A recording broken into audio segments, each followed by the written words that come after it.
Durgapur বিধাননগরে auto চালকের বিরুদ্ধে দাদাগিরির অভিযোগ। জীবন বীমা নিগমের অবসরপ্রাপ্ত এক আধিকারিকের চারচাকা গাড়ির সামনের কাঁচ ভেঙে যাওয়ার অভিযোগ। দুর্গাপুর বিধাননগরের বেসরকারি হাসপাতালে রক্তের রিপোর্ট নেওয়ার জন্য এসেছিলেন তপন মজুমদার নামের জীবন বীমা নিগমের অবসরপ্রাপ্ত এক আধিকারিক। অভিযোগ, রিপোর্ট নেওয়ার পর চারচাকা গাড়ি ঘোরাতে গিয়ে সামান্য আঘাত লাগে ওই অটোর পেছনে। এরপরই ওই অটো চালক এসে তপনবাবুর চারচাকা গাড়ির সামনের কাঁচ ভেঙে দেয়, এমনকি গাড়ির বনেটের ক্ষতি করে।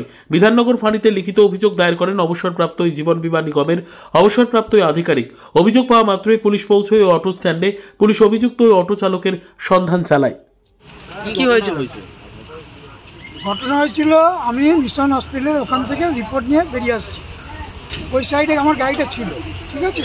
একটু টার্ন নিয়ে মিশন হসপিটালের সামনে দিয়ে যখন আসছি, মেন গেটের সামনে, তখনই একটা অটোর জায়গায় সামান্য একটু লেগে গেছে ওখানে। তা আমি ভাই বলছি ভুলে গেছে, আমি যাচ্ছি নামছি। তা ও আমাকে খরচ নিয়ে সেটা আলাদা কথা, সেটা না নিয়ে ও কী করলো, আমার গাড়িটা উপরে এইভাবে ভেঙে দিল, নিয়ে পালিয়ে চলে গেল। একবারে গেটের সামনে সিসিটিভি আছে ওখানে।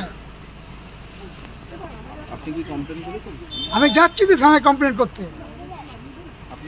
আমার নাম তপন কুমার মজুমদার, প্রত্যেক হাউসিং বামুনারা। হসপিটাল আমার রিপোর্টগুলো নিতে গেছিলাম, হ্যাঁ ব্লাড রিপোর্ট নিতে গেছিলাম। নিয়ে যখন আমি আসছি ঠিক তখনই এই এটা কোন যুগে আমি বাস করছি। ও তো আমার কাছে ঠিক আছে, ক্ষতিপূরণ নেক বা ইয়ে করুক, সেগুলো তো টিয়া করতে হবে।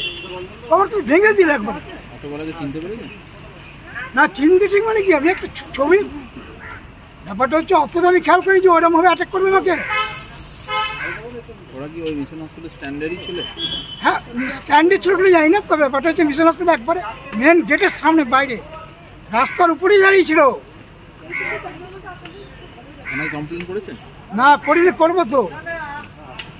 আপনারা কি যেমন একটা অটো স্ট্যান্ড আছে, অটো স্ট্যান্ডের একটা কমিটি আছে, তাহলে যদি আপনার অটো অন্যায় করে বেরিয়ে যায় তাহলে তো অটো স্ট্যান্ডের লোক ওরা উচিত ছিল। তো পরের কথা, আপনাদেরও তো একটা লাইবিলিটি আছে না, যে একটা অটোর নামে বোধহয় আপনার স্ট্যান্ডের অটো, আমাদের এখানে কথা হলো আপনার স্ট্যান্ডের অটো। এবার আপনাদেরও তো উচিত ছিল যে ওই অটোটাকে দাঁড় করানো, যে কেন তুই বাইরে থেকে যেতে যেত। তাহলে অটোর নাম্বার কথাটা বলি, আপনাদের যেমন একটা অটো স্ট্যান্ড আছে, অটো স্ট্যান্ডের একটা কমিটি আছে, তাহলে যদি আপনার অটো অন্যায় করে বেরিয়ে যায় তাহলে তো অটো স্ট্যান্ডের লোক আপনাকে ওরা উচিত ছিল।